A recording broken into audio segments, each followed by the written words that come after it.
Gusto mong magmukhang sosyal ang bahay mo kahit tipid ang budget? Ceiling design ang sikreto dyan. Maraming Pinoy ang nakatuon sa sahig at pader pero nakakalimutan ang kisame. Ang ending, plain at boring ang dating ng bahay. Mas malala pa, maling materyales ang ginagamit kaya mabilis masira, nagbubutas o nagiging pugad ng insekto. Sayang ang gastos kapag hindi na pag-isipan ng ceiling design.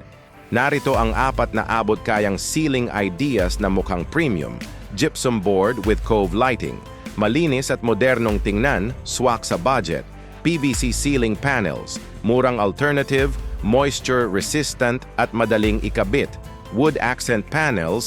Kahit maliit lang ang portion, may warm at eleganteng vibe. Painted concrete ceiling. Simple pero classy gamit ang tamang kulay. Tipid sa gastos, sosyal ang dating!